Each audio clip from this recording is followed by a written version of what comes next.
వందనాలు. మరి ముఖ్యంగా మనము క్రీస్తుని నమ్మినాము అని చెప్పుకోవడానికి చాలా భయపడతాం. ఎంఆర్ఓలో ఎవరైనా వస్తే టక్కున ఫొటోస్ తీసి టక్కున అటు సైడ్ ఇటు సైడ్ పెడతాం. మొన్నటి దినం మా చర్చికి ఒకరు వస్తారు, వాళ్ళు వేసి అయితే ఆ ఎంఆర్ఓ మేడం అన్నదంట, ఎస్ఎస్ సర్టిఫికేట్ ఇవ్వాలంటే నువ్వు వెళ్ళి ఒక గుడి దగ్గరికి వెళ్ళి ఇట్లా నమస్కారం పెట్టి ఫోటో తీసుకురావాలని. మన రాజ్యాంగంలో ఎక్కడ కూడా ఈ ఫోటోని బట్టి మీకు ఎస్సీ రిజర్వేషన్ ఇచ్చినాము, ఆ ఫోటోని బట్టి ఎస్సీ రిజర్వేషన్ ఇచ్చినామని చెప్పలేదు. అట్లా చెప్పలేదు. కొంతమంది పందిని మొక్కుతారు, కొంతమంది గాడిదని మొక్కుతారు, వాళ్ళ ఇష్టం.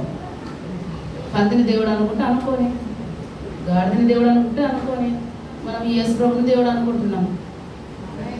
మనకు ఆర్టికల్ 25 నుండి 28 వరకు ఎవరినైనా బిలీవ్ చేయొచ్చు. మీరు చెప్పేటప్పుడు ఎట్లా చెప్పాలంటే, నేను యేసు ప్రభునందు విశ్వాసం ఉంచుతున్నాను అని చెప్పాలి. మీ కమ్యూనికేషన్, నా నమ్మకం యేసు ప్రభు మీద ఉంది, అక్కడ వరకే మాట్లాడాలి. ఎందుకు చెప్తున్నాను ఈ విషయం అంటే, చాలామంది బీద స్థితిలో ఉన్న వాళ్లకు సువార్త అందుతుంది. ఎందుకంటే అది బైబిల్ సూత్రం, బీదలకు సువార్త. నేను వచ్చింది నీతిమంతుల కొరకు కాదు, పాపుల కొరకు, బీదల కొరకు. సో బీదలకు ఏమైపోతుందంటే, ఒక సైడు కులం బహిష్కరణ. నిన్న మొన్న కూడా ఒక పెద్ద కులం వల్ల రోడ్లలో ఈ తక్కువ కులం వల్ల రానిలేదా? ఎవడన్నా చర్చిల దగ్గరకు వచ్చి అరే క్రిస్టియన్గా అంటారా, అరే మా దగ్గర ఆడపడు అంటారా? క్రిస్టియన్గా అని ఎవడన్నాడుగా? ఆ పాత పేరే పెట్టి పిలుస్తారు కదా. ఇప్పుడు మాదిగా మాల అనేటోడికి బాపనుడు అయితే పుట్టాడు కదా. అంటే నేనేమంటున్నా, తండ్రి అదే కులం ఉన్నప్పుడు అదే కులం వాడే కింద పుడతాడు. సడన్గా ఎందుకు వాళ్ళకి అంత డౌట్ వచ్చింది? మీరు కాదని మీరే కదా ముద్ర వేసింది. ముద్ర నుండి ఒకడు ఇంకో ఎక్కడి నుండో ఒకడు పుట్టినాడని ముద్ర వేసింది ఎవరు? మరి అక్కడ ఎక్కడి నుండో పుట్టినాడు సడన్గా కాదని ఎందుకు అంటున్నారు?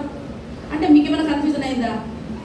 సడన్గా మీరే ముద్రలు వేసి మీరే కాదని ఎందుకు అంటున్నారు? ఎందుకంటే యేసు ప్రభు సత్యం చెప్పిండు, అందరూ సమానమని. సత్యం మనను స్వతంత్రులు చేసింది. లేదంటే ముద్ర నుండి ఒకడు, ముట్టి నుండి ఒకడు, ఎక్కడి నుండి ఒకడు పుట్టిండు. అది ఒక కథ చెప్పిరు. అట్లా చెప్పి కాళ్ళ కింద అనుస్తున్నారు. అవునా? అనుస్తున్నారు. అవునా? ఈ జాతీయులు చెప్పులే పుట్టాలి అంటున్నారు. అవునా? మరి చెప్పినోడు ఎందుకు కన్ఫ్యూజ్ అయినాడు ఈరోజు? సడన్గా ఆశ్చర్యపోయి మీరు కాదని ఎందుకు అంటున్నారు? ఎందుకంటే అబద్ధం నుండి మనం బయటకు వచ్చినాం కాబట్టి. అబద్ధం నుండి బయటికి రావడం అనేది మన విశ్వాసానికి సంబంధించిన విషయం.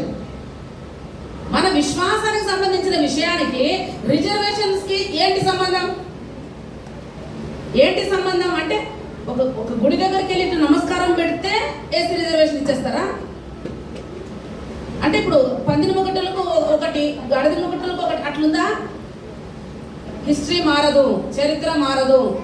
ఏదైతే మన ధర్మశాస్త్రంలో రాసి పెట్టారో ఇదే జాతి ఇట్లనే ఉండాలని, కళ్ళు ఇట్లా గుడ్లు ఓపెన్ చేస్తే కూడా నిన్న మొన్న కూడా శవాలను కూడా రాణిస్తలేరు. అంటే కళ్ళు మూయబడ్డాయా, చెవులు మూయబడ్డాయా నాకు అర్థం కాలే.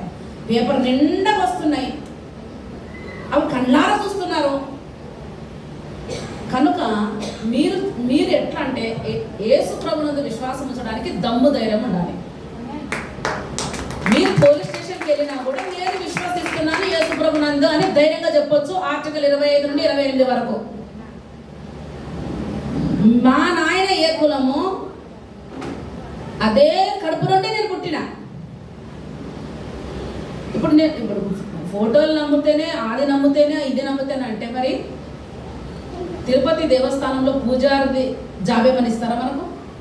ఒకవేళ మారుతాం, అటు మారుతాంలే, అటు నమ్ముతాము, అటు మారితే మాకు జాబులు ఇస్తారా?